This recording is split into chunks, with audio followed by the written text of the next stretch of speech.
ফেলে আসা সেই শৈশব এখন মনে পড়ে। সেই মাটির গন্ধে ভেজা দিনগুলো, যেখানে আকাশটা ছিল একটু বেশি নীল আর মনটা ছিল একেবারে নির্ভার। ভোরবেলা ভেসে আসা মোরগের হাঁক, তার সাথে মায়ের ডাক।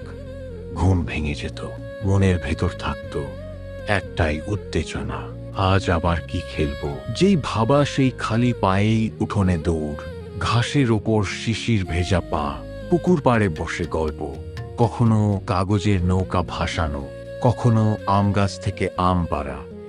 দুপুরে মায়ের হাতের গরম ভাত, ডাল আর আলু ভাজা, সেই স্বাদ আজও পৃথিবীর কোথাও পাই না।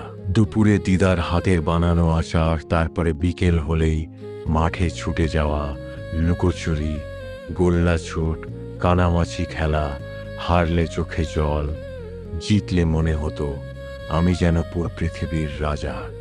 সন্ধ্যা নামলে আকাশটা লাল হয়ে যেত, দূরে শাঁখের শব্দ, বাড়ি ফেরার ডাক, আর একটু দেরি হলেই মায়ের মিষ্টি বকুনি।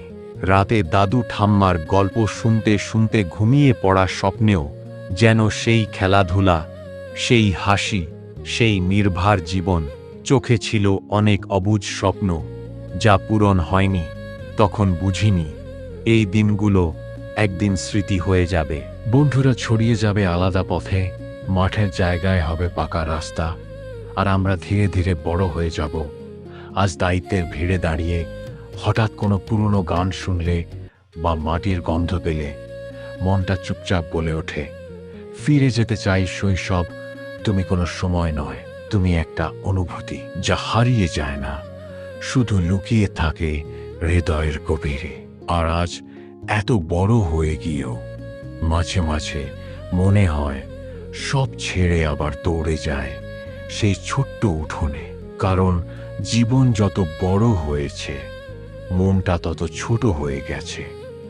শৈশব কোনো গল্প নয়, এটা এক টুকরো স্বর্গ, যেটা আমরা একবারই পাই আর সারা জীবন ধরে শুধু মনে করি।